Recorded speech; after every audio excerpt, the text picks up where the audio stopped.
Hi అండి, ఎలా ఉన్నారు? బాగున్నారు కదండి. నేను కూడా బాగున్నానండి బాబు. చేపల కూర పెట్టుకొని మళ్ళీ వచ్చేసానండి. మన లక్ష్మీ డిజైనర్ అండ్ కిచెన్ మన ఛానల్కి ఒక లైక్ కొట్టుకోండి, ఒక షేర్ ఇచ్చుకోండి, ఒక సబ్స్క్రైబ్ చేసుకోండి. ఇంకేమున్నదండి బాబు, ఆదివారం కదండి, మెత్తళ్ళు ఇచ్చేసుకొని శుభ్రం చేసేసుకుందామని ఫిక్స్ అయిపోయినండి. చేసేసుకున్నాకండి పొట్టలో కూడా తీసి పాడేసండి. అందులో ఒక ఉప్పు వేసేసుకొని గిర తిప్పేశారనుకోండి భలే పొలుసు ఊడిపోతుందండి. రోల్ తీసుకోనండి శుభ్రం ముద్ద చేసేసానండి. ఉల్లిపాయ ముద్ద వేసేసుకున్నాను అనమాట అండి. అదే రోల్లోనండి కొత్త మసాలాలు కూడా అన్నీ వేసేసుకునండి గుండ కొట్టేసినట్టు కొట్టి పడేసాను అనుకోండి.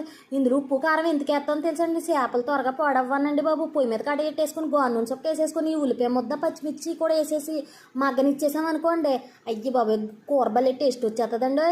ఈ మసాలా ముద్ద కూడా వేసి మగ్గనిచ్చేసాకండి మనం ఉప్పు కారం వేసుకున్న చేపలు ఉన్నాయి కదండి, అవి కూడా వేసి మగ్గనిచ్చేసామేడం అనుకోండి. ఇది కానీ తిన్నారనుకోండి మళ్ళీ వదిలిపెట్టరండి. మా ఊర్లోనండి పురటాలకి మరీ చేసేడతారండి. పెద్దోళ్ళు అయితే ఇంకా లొట్టలు వేసుకొని తినడమేనండి. సూపర్ టేస్ట్ అండి.